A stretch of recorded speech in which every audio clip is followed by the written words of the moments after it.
Bonjour, bienvenue à toi dans ce nouvel épisode du podcast, c'est Vanessa, j'espère que tu vas bien en ce dimanche. Alors tu l'as vu, le confinement est prolongé pour 15 jours, alors c'est certainement même sûr pour plus de temps que ça, mais voilà, on va partir sur ce fait. Et donc j'ai trouvé que c'était pertinent de parler d'organisation pendant ce confinement. Qu'est-ce que tu peux faire pendant cette situation? Et alors c'est des choses qu'on va aborder qui peuvent paraître essentielles, qui peuvent paraître habituelles, logiques, pour certaines personnes évidentes, mais ça ne l'est pas pour d'autres. Donc, on va parler de ça. Je l'ai dit dans le titre, les créatifs, les introvertis, les plus discrets sont favorisés. Parce que, la solitude, le fait de se retrouver seul à la maison, d'être tranquille, de pouvoir travailler sur sa créativité, c'est des choses qu'on aime. Donc nous, voilà, c'est plutôt positif pour nous, outre évidemment le côté émotionnel, le stress que ça peut engendrer, etc. Les pensées qui peuvent être brouillées, les questionnements qu'on peut avoir, mais en tout cas, c'est plutôt positif pour nous. Alors les entrepreneurs introvertis, les entrepreneurs du web notamment, ça change pas grand-chose non plus pour nous parce qu'on avait l'habitude de travailler sur Internet, on avait l'habitude déjà d'avoir notre planning, d'avoir nos repères, de gérer notre temps seul. Et donc, voilà. Mais c'est pas le cas de tout le monde. Donc je voulais te donner ici quelques conseils d'organisation. J'aime pas trop le mot conseil, mais des aspects, on va parler de ça. Déjà, la première des choses, c'est d'établir un planning. Alors je sais, il y a des gens qui vont me dire, mais attends, c'est normal, je le fais déjà. Mais tout le monde ne le fait pas. Et là, c'est davantage le cas de le faire, d'établir une routine. Alors je te parle très souvent des routines, notamment dans mes emails privés et dans mes accompagnements. Pourquoi c'est important encore plus aujourd'hui? Tout simplement pour ne pas te laisser te perdre, pour ne pas te laisser submerger par le vide. Et je sais que c'est pas le cas de tout le monde encore une fois, mais beaucoup de personnes, lorsqu'elles sont loin comme ça de leur environnement habituel, elles s'ennuient. Elles savent pas comment s'organiser, elles ne savent pas quoi faire. Alors elles font rien. Elles laissent les jours passer comme ça, elles se posent toute la journée devant Netflix et elles se mettent à manger ce qu'elles mangeaient pas forcément avant. Et donc c'est pas positif ça par contre, ça peut même devenir catastrophique quoi, j'ai envie de te dire. Si la situation s'éternise. Bon. Alors je dis pas qu'il faut pas regarder Netflix, je te le dis sincèrement, moi je le fais et régulièrement et j'en profite en plus en ce moment pour le faire davantage, mais pas tous les jours et certainement pas toute la journée, tu vois. Donc ce que j'ai envie de te dire, c'est profiter de ces moments-là pour grandir, pour travailler sur soi et grandir, qu'on va le voir tout au long de cet épisode. Donc je te disais, il y a beaucoup de personnes qui se sentent perdues et en plus un vide énorme combiné au stress de la situation, combiné aux peurs, aux émotions, et tout ça, ça peut ça peut devenir terrible pour beaucoup de personnes. Et c'est vrai que parfois je tombe sur des gens qui sont déjà au bout de 15 jours, ils en ont marre de cette situation, tu vois. Et je me dis, mais comment ils peuvent en avoir marre d'être à la maison? C'est le moment justement de faire des trucs qu'on n'avait pas le temps de faire avant. Et c'est souvent, on ne se rend pas compte de la chance qu'on a quand on l'a. Alors je dis pas qu'on a de la chance d'être confiné, mais ce que je veux te dire, c'est que la chance de pouvoir faire là aujourd'hui des choses qu'on n'avait pas le temps de faire avant. Donc, fais consciemment en sorte de mettre dans ton emploi du temps des activités qui te donnent du plaisir. Des activités qui te donnent du plaisir, qui te font te sentir bien, qui te calment finalement. Donc continue à faire du sport, ça c'est important. Si tu n'avais pas l'habitude de faire du sport, commence à en faire justement. Et poursuis si tu le faisais déjà à la maison. Une petite recherche sur YouTube, voilà comment faire du sport à la maison. Tu vas tomber sur des exercices à faire sans aucune machine, sans même aucun poids. Notamment des exercices au poids de corps qui sont assez simples. Alors bien sûr, il faut bien les faire, mais qui sont assez simples à réaliser. Tu as des workouts. Tu tapes workout, W-O-R-K-O-U-T. T'en as de 7 minutes, des exercices à faire pendant 7 minutes, tu fais ça tous les jours, c'est top. Donc garder une hygiène de vie saine, ça forme, bien manger évidemment pour ton système immunitaire. Et on est quand même dans une crise sanitaire qui est inédite pour beaucoup de personnes, donc c'est normal de ressentir tout ça. L'idée c'est de ne pas laisser les jours se passer sans se demander qu'est-ce que je serais fière d'avoir accompli à la fin de ce confinement. Comment est-ce que je peux gérer mon temps aujourd'hui? Comment je peux travailler pour moi, pour me sentir bien aussi, et passer des moments de bien-être pour que je sois fière de ce que j'ai accompli à la fin du confinement. Donc c'est l'occasion pour ça de se demander quelles sont mes passions. Quels sont les trucs que j'ai toujours voulu faire mais que j'ai jamais pris le temps de faire. Je te l'ai dit tout à l'heure. Si tu es un créatif, c'est parfait ce moment-là. Parce que c'est le moment de reprendre par exemple la peinture si tu avais lâché, de te mettre à la peinture si tu as envie, de te mettre à faire de la musique, de te mettre... Il y a plein de tutos en ligne pour pouvoir le faire. Tu peux te mettre à lire, si tu es entrepreneur ou pas d'ailleurs, te mettre à apprendre la lecture rapide, à apprendre l'organisation, etc., etc. Et c'est le moment aussi de reprendre, pourquoi pas, contact avec des amis ou des membres de ta famille que tu n'avais pas appelés depuis pas mal de temps. C'est le moment où vous aurez un sujet de discussion, en fait c'est le moment de reprendre contact. On est loin les uns des autres, on est éloignés les uns des autres, mais je pense que c'est l'occasion, et beaucoup le font, de reprendre contact. C'est l'occasion d'être encore plus proches les uns les autres, malgré le fait d'être éloignés. Et ça, faut pas l'oublier. Pour les entrepreneurs du web, le quotidien, je te disais, change pas beaucoup. Faut dire les choses telles qu'elles sont. Pour moi, rien ne change dans mon quotidien, à part les pensées, à part la sensibilité qui est un petit peu à fleur de peau.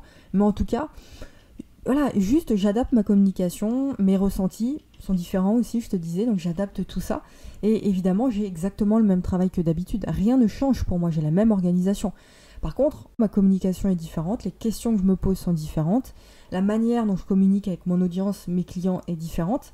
Avec mes clients aussi, forcément, on parle de choses qui sont un petit peu différentes, mais voilà, on parle de ces grands changements, mais finalement, on continue, on avance. Et tu peux réfléchir, par exemple, à comment être encore plus créatif pour ton audience et pour tes clients. Comment leur apporter le contenu dont ils ont besoin, qui est adapté à la situation. Tu peux aussi, par exemple, tranquillement, un matin, tu réfléchis à comment créer de nouvelles offres. Quelle offre tu pourrais créer? Imaginer quel produit, quel accompagnement tu peux mettre en place dans les semaines à venir. Et tu peux même demander clairement à ton audience, faire un petit sondage, ou demander carrément en story Instagram, moi je sais ce que j'ai fait, à tes clients, comment est-ce que tu pourrais mettre ta créativité à leur service encore plus. Tu leur demandes ce dont elles ont besoin, là, maintenant, en ce moment. Et c'est vraiment cet état d'esprit que j'ai envie de te transmettre, un état d'esprit de construction, où tu es vachement positif et où tu as vraiment envie de créer. Pour les salariés qui se posaient la question de est-ce que je dois me lancer, oui ou non, dans l'entrepreneuriat, notamment sur Internet, et qui avaient déjà cette idée depuis pas mal de temps, c'est le moment de le faire. Même si les gens qui sont en télétravail ou même qui vont travailler, c'est le moment en tout cas de se poser les bonnes questions, à savoir, est-ce que mon travail actuel me correspond? Il faut se poser et se dire, mais voilà, est-ce que la vie que je vis actuellement, c'est celle que je souhaite? Est-ce que je suis à la bonne place? Est-ce que je suis avec la bonne personne? Est-ce que je vis avec la bonne personne? Est-ce que je suis entourée des bonnes personnes? Ou est-ce que je dois faire le tri? Quand on a peur, ce qui est le cas de la plupart des gens à différents niveaux, donc là, disons-le clairement aussi, c'est la peur de la maladie, la peur d'avoir le virus, de choper le truc. Ça pousse généralement à revenir à l'essentiel. Est-ce que ce que je fais, c'est pas futile en fait? Tu vois, tout ce qu'on est en train de vivre là, c'est grave quand même. On ne sait pas ce qui se passera demain. On ne sait pas quel nouveau monde on va nous mettre demain. On ne sait pas, voilà, l'économie est en train de se cracher, mais ce sera encore pire demain. Donc on ne sait pas en fait. Et en tout cas, moi, c'est la question que je me pose. Cette question de futilité, comment est-ce que je pourrais rendre ce que je fais encore plus utile pour le monde, et pour demain, et pour les gens, tu vois? Donc, pose-toi la question, est-ce que ce que tu fais est vraiment utile? Dans mon précédent post, là, sur Instagram, je disais que le retour à l'équilibre va soit t'affaiblir, soit te sauver et t'élever. Et ceux qui ne sont pas vraiment dans la peur, ceux qui arrivent à gérer cette peur, comprennent ce que ça signifie, ça.